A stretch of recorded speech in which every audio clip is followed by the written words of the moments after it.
When my clients in their 40s and 50s tell me they need help decluttering, I know they're not asking about organizing systems. They're asking about something much harder. How do I let go of who I used to be without losing myself entirely? Hi, I'm Jessica. If you've ever looked at a closet full of clothes that don't fit your current life, or a garage filled with hobbies you'll never return to, and felt something heavier than frustration, you felt what I'm talking about. Because here's what most organizing advice misses. In midlife, clutter isn't necessarily a storage problem. It may just be a grief problem disguised as a space problem. Today, I want to explore why decluttering feels so impossibly hard during midlife transitions. What's actually happening beneath the surface when we hold on to things we don't use, and how to approach this work without re-traumatizing yourself or forcing a timeline your nervous system isn't ready for. This isn't about minimalism or productivity. This is about making your physical environment congruent with the life you're building now, not the one you think you should want, and not the one you used to have. If you don't understand what your clutter is protecting, you'll keep organizing it in different configurations, but the emotional weight won't move.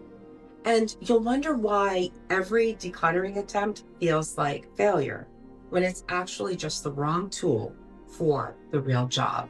From a developmental psychology perspective, what we call clutter in midlife is often unprocessed transition material. Objects become symbolic placeholders for identities we haven't fully mourned or integrated yet. Erik Erikson described midlife as the stage of generativity versus stagnation, where we're either moving forward into meaningful contribution or we're staying stuck in obsolete patterns. Clutter accumulates at the intersection of these two forces. The sweater from your corporate job you left 5 years ago, the dishes inherited from your mother that you never display, these aren't about storage. They're about identity transitions you haven't had permission to complete. If this is already landing for you, go ahead and tap the like button. It helps others navigating this same journey find the video. And it's a small reminder to all of us that we're not the only ones going through this. Here's what I see clinically. People don't struggle to let go of objects. They struggle to let go of the version of themselves that needed those objects. When someone says, I can't get rid of my art supplies even though I haven't used them in years, what they're often protecting is the part of themselves that could have been different. Letting go of the supplies feels like declaring that version of me is gone. And that's terrifying, because if that version is gone, you might ask, who am I now? This is why decluttering advice that focuses on sparking joy or one-year rules often fails in midlife. It's not that these frameworks are wrong, it's that they're addressing the wrong problem for some. The real question isn't, do I use this? The real question is, what part of my identity am I protecting by keeping this? And that comes down to grief work, not organizational work. I want to share my personal journey with art supplies. I have a garage full of them: paints, brushes, canvases, additives I was told I needed from online classes that I took. During my descent into depression, language escaped me. I lost the ability to navigate my feelings or explain what was surfacing. I've never been into art, not as a kid, not ever. My hobbies have typically involved animals and nature, things that kept me alive outdoors. But after losing my life force vitality, I didn't have the capacity to engage in that anymore. So I began awkwardly, terribly communicating my experiences in pictures. drawings, paintings, exploration art. For several years, imagery became my outlet, and over time, I developed some skill. I made things today that I'm still proud of. I haven't touched those supplies in well over a year, maybe 1 to 3 times a year since 2020. I have let the bulk of them go, but I still don't want to get rid of everything because I'm holding on to the what if. Meanwhile, I'm so busy that in the past 2 days, I've overfilled my pool and had a grease fire in the kitchen because I started doing something else. I rarely sit down to watch TV. I keep up with the news by listening to podcasts while I clean or drive to see my horse. I have made choices to not have space for the quiet internal musings I once couldn't leave. At the time, I was wallowing. That's a harsh word for the deep processing, but it also fits. In emotional depths, trying to integrate. Today, I am engaged in living life. Those art supplies represent gravestones for a version of my life that never materialized. And wasn't ready to hold the funeral. So let's reframe this completely. Your clutter isn't a character flaw or a failure of discipline. It's evidence that you're in an identity transition you haven't been given permission to complete. From a clinical lens, there are 3 categories of clutter that accumulate in midlife. First, identity artifacts. These are objects tied to roles you've outgrown but haven't necessarily mourned. The business suits from a career you left, the baby clothes from when your kids were small, the running medals from before your knees gave out. These require grief work, not organizing systems. Second, we have aspirational ghosts, things representing selves you thought you'd become, but didn't. The French textbooks for fluency you never achieved, the bread machine from your pandemic baking phase, the camping gear for adventures you kept postponing. These require self-forgiveness work, not productivity hacks.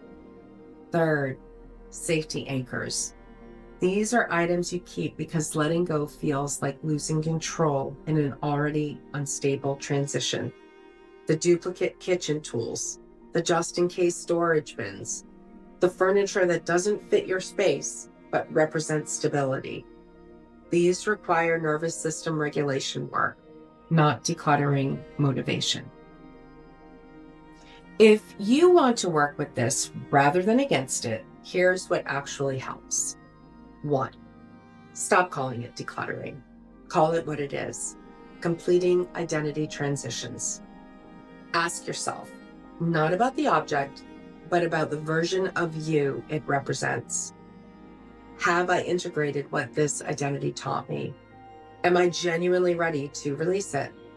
If the answer is no, that's not failure, that's information. Put the object back and return to it when the developmental stage has shifted. 2, create categories based on emotional work, not physical space.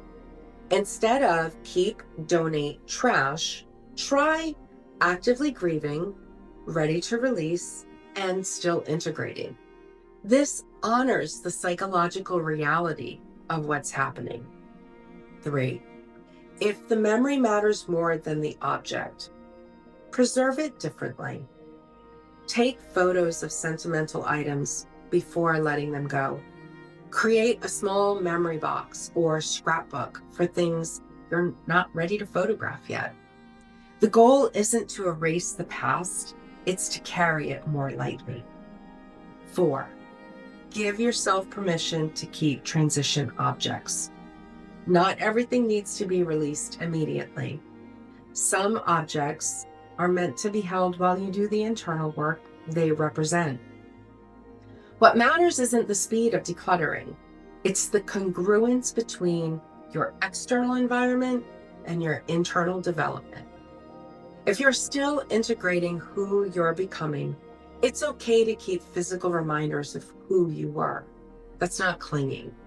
That's honoring the transition timeline your system actually needs. Here's what I'd like for you to take from this. If decluttering feels impossibly hard, it's not because you lack discipline or organizational skills.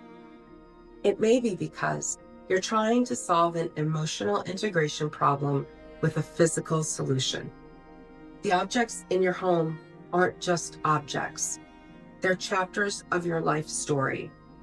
And in midlife, we're holding on to chapters we haven't found closure for yet.